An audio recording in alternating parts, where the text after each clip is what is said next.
Imaginez une jeune femme allongée dans un lit à baldaquin, le corps emprisonné dans un corset de plâtre, entouré de larmes et de sang. Au-dessus d'elle, un miroir. Elle ne regarde pas le plafond, elle se regarde elle-même. Elle ne peint pas des paysages ou des rêves, elle peint sa propre réalité. Une colonne vertébrale brisée, des fausses couches dévastatrices, et un amour pour un ogre génial qui la détruit autant qu'il l'inspire. Elle a transformé son lit de douleur en un atelier de création mondialement reconnu. Elle a défié les conventions de son temps en s'habillant en homme, en aimant les femmes, et en portant fièrement ses sourcils fournis comme un acte de rébellion. Elle est devenue le visage du Mexique, une icône du féminisme, et la preuve vivante que l'on peut voler, même quand on n'a plus de jambes. Aujourd'hui, nous plongeons dans l'âme tourmentée et flamboyante de Frida Kahlo. Bienvenue sur les mini-docus. Si vous êtes prêt à découvrir comment la souffrance la plus pure peut devenir la beauté la plus absolue, abonnez-vous et activez la cloche. Ce récit va vous marquer à jamais. Tout commence le 6 juillet 1907 à Coyoacán, un quartier paisible de Mexico, dans une demeure au mur d'un bleu profond qui deviendra légendaire, la Casa Azul. Magdalena Frida Carmen Kahlo, née d'un père allemand, Guillermo, photographe de métier, et d'une mère mexicaine, Mathilde.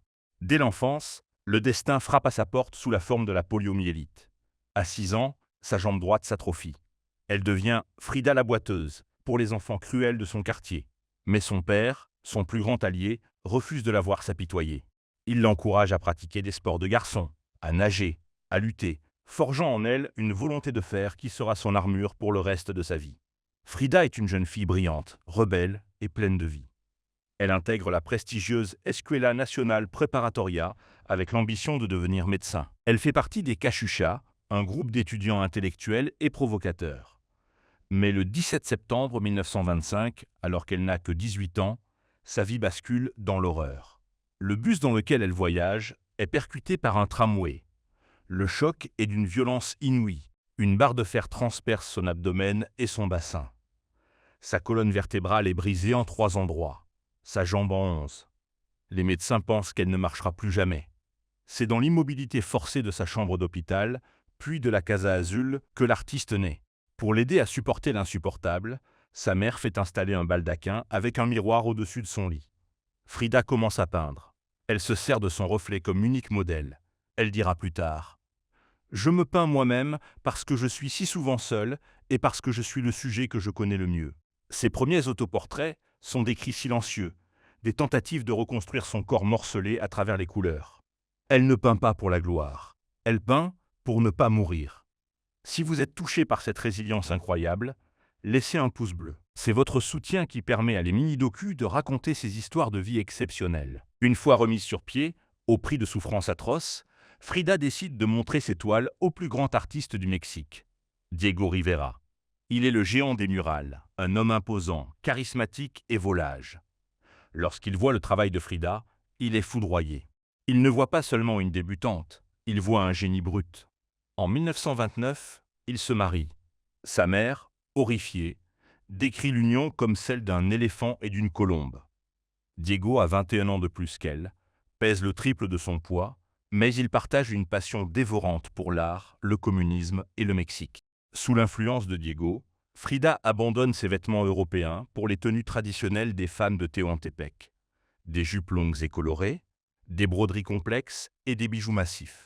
Ce n'est pas seulement un choix esthétique, c'est un acte politique. Elle devient l'incarnation de la mexicanidad. Mais la vie avec Diego est un combat permanent. Il la trompe sans cesse et elle lui rend l'appareil, cherchant du réconfort auprès d'hommes et de femmes.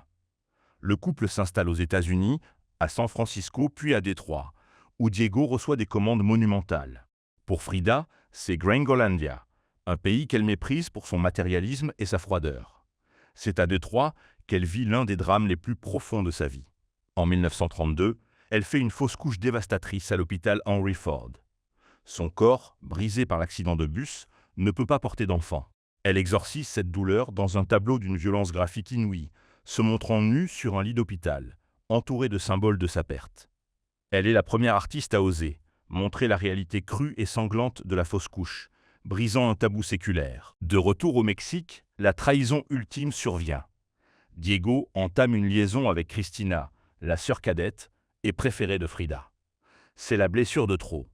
Frida se coupe les cheveux, quitte la maison et s'enfonce dans une période de liberté désespérée. Elle dira « J'ai eu 2 accidents graves dans ma vie. L'un à cause d'un bus, l'autre ce fut Diego. Diego fut de loin le pire. Pourtant, leur lien est si fort qu'ils ne peuvent rester éloignés.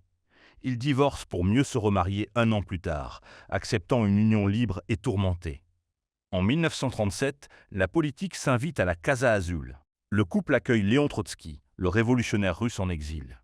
Une liaison brève mais passionnée naît entre Frida et Trotsky. Elle utilise sa séduction comme une arme de revanche contre Diego. Mais au-delà des amours, c'est son art qui commence à voyager. En 1938, le poète surréaliste André Breton arrive au Mexique. Il est subjugué par Frida. Il la qualifie de surréaliste, mais elle refuse l'étiquette. Il pense que je suis surréaliste, mais je n'ai jamais peint de rêve. J'ai peint ma propre réalité. Grâce à Breton, elle expose à New York, puis à Paris en 1939. À Paris, elle déteste l'arrogance des intellectuels français, mais elle gagne le respect de Picasso et de Kandinsky. Le Louvre achète l'un de ses autoportraits, Le Cadre, une première pour une artiste mexicaine du XXe siècle. Elle rentre au Mexique avec une certitude. Elle est une artiste à part entière, indépendante de l'ombre de Diego. Ses tableaux deviennent plus complexes, mêlant symbolisme religieux, anatomie chirurgicale et flore luxuriante. Elle est la reine de sa propre mythologie. Vous regardez les mini-docus. Selon vous, Frida Kahlo est-elle plus une icône de la douleur ou une icône de la liberté? Donnez-nous votre avis en commentaire. Les dernières années de Frida sont un calvaire physique. Sa colonne vertébrale s'affaisse. Ses douleurs deviennent insupportables. Elle subit opération sur opération, passant des mois enfermée dans des corsets de fer ou de plâtre, qu'elle décore de peintures et de symboles politiques. Dans son tableau La colonne brisée, elle se montre le corps ouvert, révélant une colonne ionique fracturée, sa peau transpercée de clous. C'est l'image ultime du martyr artistique. En 1953, sa jambe droite, celle qui la faisait souffrir depuis l'enfance, est amputée à cause de la gangrène. Sa réponse dans son journal intime est restée célèbre. « Pied, pourquoi vous voudrais-je si j'ai des ailes pour voler ?» Elle continue de peindre, même couchée, même sous l'influence de la morphine et de l'alcool.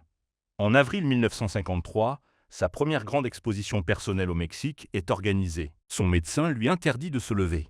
Qu'à cela ne tienne, Frida fait transporter son lit à baldaquin au milieu de la galerie. Elle arrive en ambulance et préside son vernissage depuis son lit, buvant et chantant avec ses invités. C'est son ultime triomphe sur la mort. Frida Kahlo s'éteint le 13 juillet 1954, à l'âge de 47 ans, dans sa chère Casa Azul. Les derniers mots de son journal sont « J'espère que la sortie sera joyeuse et j'espère ne jamais revenir ». Officiellement, elle succombe à une embolie pulmonaire, mais beaucoup soupçonnent un suicide assisté pour mettre fin à son agonie. Diego, brisé, dira que le jour de sa mort fut le plus tragique de sa vie. Aujourd'hui, Frida Kahlo n'est plus seulement une peintre, c'est une icône mondiale. Son visage est partout, mais son véritable héritage réside dans son courage brut. Elle a montré que la vulnérabilité est une force, que l'identité est une construction et que l'art est l'unique moyen de transcender la tragédie. Elle a transformé son sang en peinture et sa douleur en éternité. C'était l'histoire de Frida Kahlo sur les mini-docus.